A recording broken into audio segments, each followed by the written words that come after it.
2020 నాడు ధరణి అనే ఒక చట్టం వచ్చింది రెవెన్యూ రికార్డ్స్ సంబంధించి.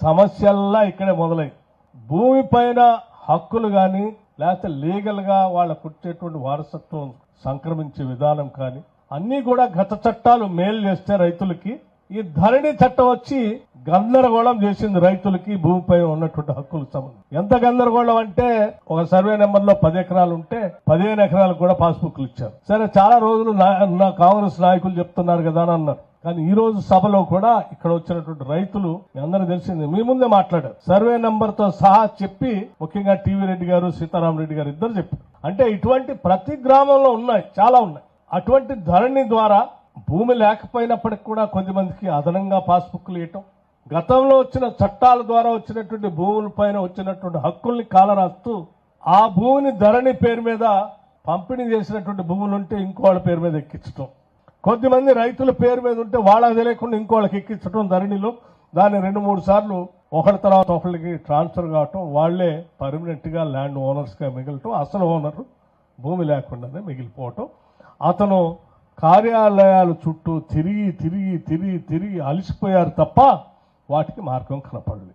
కరెక్షన్ చేయడానికి రెవెన్యూ వ్యవస్థలో అవకాశమే లేకుండా చేసి పోతే పోండి న్యాయస్థానాలు తప్ప రెవెన్యూ వ్యవస్థలో ఒకసారి మేము ఎంట్రీ చేసిన తర్వాత దీంట్లో మార్పులు చేర్పులకు తావే లేదు. జరిగిన పొరపాటును సరిదిద్దడానికి కూడా అవకాశం లేదని తాళం వేసి కూర్చున్నారు. ఎందుకు కూర్చున్నారా అంటే చాలా మంది వాళ్ళ వేల ఎకరాలు వాళ్ళకు కావలసిన వ్యక్తుల పేరు మీద ఎక్కించేసుకొని వాటిని సొంతం చేసుకొని అనుభవించడం కోసం వాటిని కరెక్షన్ చేయడానికి కూడా అవకాశం లేకుండా చేశారు. అటువంటి పరిస్థితిలో కాంగ్రెస్ పార్టీ ఆలోచన చేసి రాష్ట్ర వ్యాప్తంగా ఉన్నటువంటి ప్రజలందరికీ, ఆనాడు పిసిసి ప్రెసిడెంట్ గా ఉన్నటువంటి రేవంత్ రెడ్డి గారు, సిఎల్పి లీడర్ గా ఉన్న నేను, ఆనాడు ఇప్పుడు ఉన్నటువంటి మంత్రివర్గ సహచరులు, ఆనాడు పెద్ద ఎత్తున ప్రజలందరికీ ఎన్నికల ముందు మేమంతా హామీ ఇచ్చాం. ఈ ధరణిని బంగాళాఖాతంలో వేసేస్తాం, ప్రజలకు పనికొచ్చేటువంటి ఒక చట్టాన్ని తీసుకొని వస్తామని చెప్పి మాట ఇచ్చాం.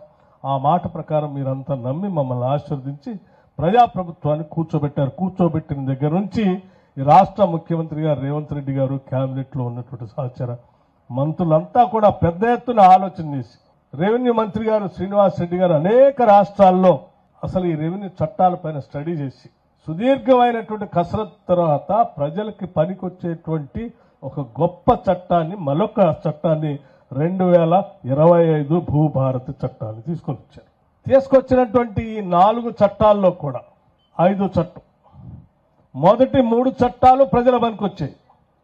4వ చట్టం ధరణి ఖతం చేసేది.